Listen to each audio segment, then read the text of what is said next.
غسل، کفن، نماز اور دفن کے احکام۔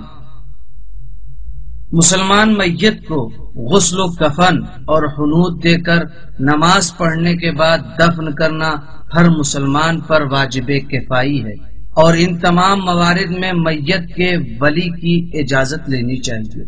واجب ہے کہ میت کو اس ترتیب سے 3 غسل دیں: 1 اس پانی سے جو بیری کے ساتھ مخلوط ہو، 2 اس پانی سے جو کافور کے ساتھ مخلوط ہو، 3 خالص پانی سے۔ وَثِيَابَكَ فَطَهِّرْ، پانی میں بیری اور کافور کی مقدار معتدل ہو، نہ اتنی زیادہ ہو کہ پانی مضاف ہو جائے اور نہ اتنی کم ہو کہ اسے مخلوط نہ کہا جا سکے۔ أَرْسَلَ الرِّيَاحَ بُشْرًا بَيْنَ يَدَيْ، غسل دینے والے شخص کو شیعہ اثنا عشری، عاقل، بالغ اور غسل کے مسائل سے واقف ہونا چاہیے، اور وہ قربتاً الی اللہ کی نیت سے غسل دے۔ غسل میت دوسرے غسلوں کی طرح ہے، لیکن اکثر مراجع تقلید کے فتوے کے مطابق اگر ترتیبی غسل ممکن ہو تو ارتماسی نہیں دینا چاہیے۔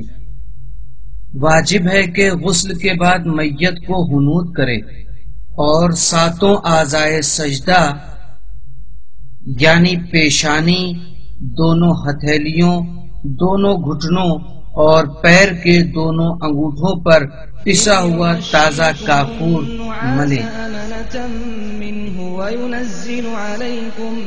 وَيُنَزِّلُ عَلَيْكُم مِّنَ السَّمَاءِ مَاءً لِّيُطَهِّرَكُم بِهِ وَيُذْهِبَ عَنكُمْ رِجْزَ الشَّيْطَانِ وَلِيَرْبِطَ عَلَىٰ قُلُوبِكُمْ وَيُثَبِّتَ۔ غسل و حنوط کے بعد میت کو 3 کپڑوں میں کفن دینا واجب ہے: 1 لنگی جس کی واجب مقدار ناف سے گھٹنوں تک چھپانے کی ہے، جبکہ مستحب یہ ہے کہ وہ سینے سے پیر تک پہنچ جائے۔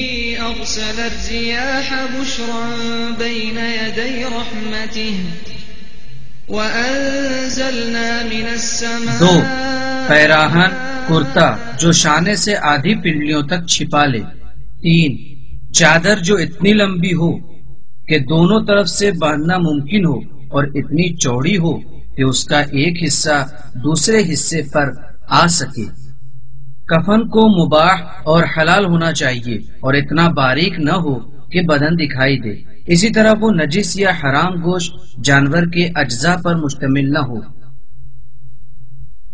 بالغ مسلمان میت اور وہ بچہ جو 6 سال کا مکمل ہو چکا ہو اور اس کے والدین مسلمان ہوں، اس پر نماز میت پڑھنا واجب ہے۔ نماز میت پڑھنے کے لیے میت کو اس طرح لٹائیں کہ اس کا سر نماز پڑھنے والے کے داہنی طرف اور پیر بائیں طرف قرار پائے، اور میت رکھی جانے کی جگہ نماز پڑھنے والے کی جگہ سے اونچی نہیں ہونا چاہیے۔ نماز میت بغیر وضو، غسل یا تیمم کے پڑھی جا سکتی ہے، بلکہ نجس بدن اور لباس کے ساتھ ادا کرنے میں کوئی حرج نہیں ہے، اور اگر نماز میت جماعت کے ساتھ پڑھی جا رہی ہو تو تمام تکبیروں اور دعاؤں کو مومنین کو بھی پڑھنا چاہیے۔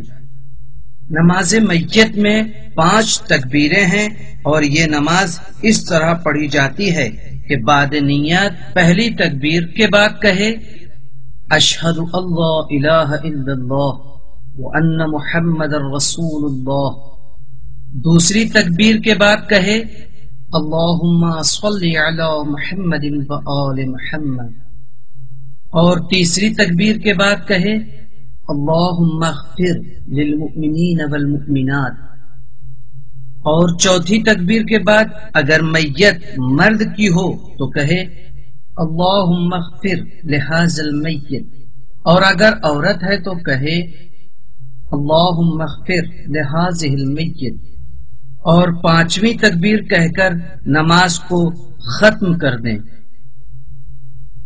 میت پر نماز پڑھنے کے بعد واجب ہے کہ اسے اس طرح دفن کریں کہ اس کی بو باہر نہ آئے اور درندے بھی اسے نقصان نہ پہنچا سکیں۔ میت کو قبر میں داہنی کروٹ اس طرح لٹانا چاہیے کہ اس کا چہرہ قبلہ رخ ہو۔ اگر میت کے اجزاء میں سے کچھ جدا ہو جائے تو واجب ہے کہ اسے بھی دفن کر دیا جائے، چاہے وہ بال اور ناخن ہی کیوں نہ ہو۔ غصبی جگہ یا مسجد جیسی جگہ جو تدفین کے علاوہ دوسرے امور کے لیے وقف ہوتی ہے، اس میں میت کا دفن کرنا جائز نہیں ہے۔ مسلمان کو کفار کے قبرستان میں یا ایسی جگہ جہاں اسے دفن کرنے سے بے احترامی ہوتی ہو حرام ہے۔ اسی طرح کافر کو مسلم قبرستان میں دفن نہیں کرنا چاہیے۔ اس سلسلے میں اہم نکتہ یہ ہے کہ تشییع جنازہ میں بہت زیادہ ثواب اور فضیلت ہے، لیکن اسے اپنے غیر شرعی نادرست اعمال، ناشکری، بے صبری اور غیبت اور اسراف وغیرہ سے آلودہ نہیں کرنا چاہیے۔ صحیح تیمم اور تیمم کے جائز ہونے کے موارد۔ تیمم کرنے کے لیے تیمم کی نیت سے ہاتھ کی پوری ہتھیلیوں کو ایک ساتھ خاک یا جس چیز پر تیمم صحیح ہو رکھیں گے۔ البتہ بعض مراجع کے فتوے کے مطابق نیت میں یہ معین کرنا ضروری ہے کہ تیمم وضو کے بدلے میں ہے یا غسل کے بدلے میں، اور اسی طرح اگر غسل کے بدلے میں ہے تو کس غسل کے بدلے میں۔ دونوں ہتھیلیوں سے گرد و خاک کو جھاڑنا بھی مستحب ہے۔ اس کے بعد دونوں ہتھیلیوں کو پیشانی اور اس کے دونوں طرف جہاں سے بال اگتے ہیں ابرو کے اوپر کھینچیں گے، اور چہرے کا بقیہ حصہ مسح کے حدود سے خارج ہے۔ اس کے بعد بائیں ہاتھ کی ہتھیلی کو داہنے ہاتھ کی ہتھیلی کی پشت پر گٹے کے اوپر سے انگلیوں کے سرے تک، اور اس کے بعد داہنی ہتھیلی کو بائیں ہاتھ کی ہتھیلی کی پشت پر اسی طرح کریں جیسے پہلے بتایا گیا ہے۔ انگلیوں کے بیچ مسح کرنا ضروری نہیں ہے، لیکن ضروری ہے کہ مسح کرتے وقت نیچے والا ہاتھ جس پر مسح کیا جا رہا ہے وہ حرکت نہ کرے۔ بعض مراجع تقلید کا فتویٰ ہے کہ دوبارہ ہتھیلیوں کو خاک پر مارا جائے اور داہنے اور بائیں ہتھیلی کے مسح کو دوبارہ کیا جائے تاکہ صحیح تیمم انجام پانے کا اطمینان ہو جائے۔ اب نظر کرنا ہے کہ کن حالات میں وضو یا غسل کے بدلے تیمم کیا جا سکتا ہے۔ 1.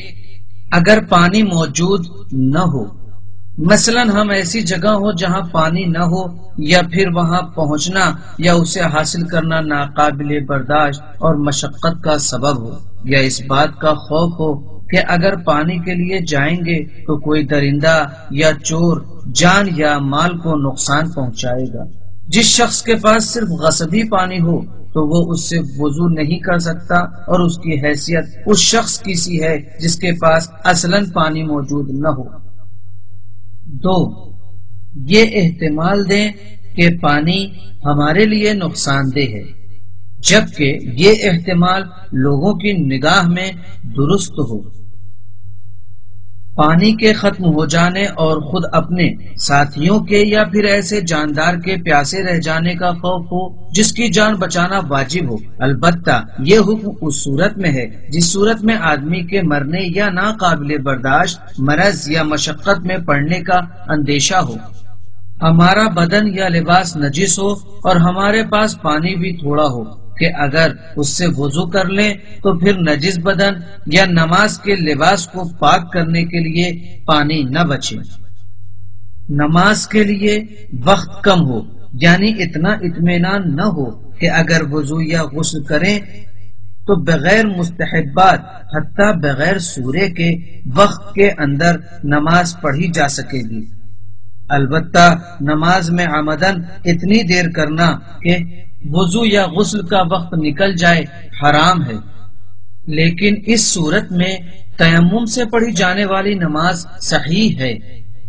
قابل غور بات یہ ہے کہ اگر غسل کرنے سے شرم آتی ہو تو اس سے تیمم جائز نہیں ہوتا ہے۔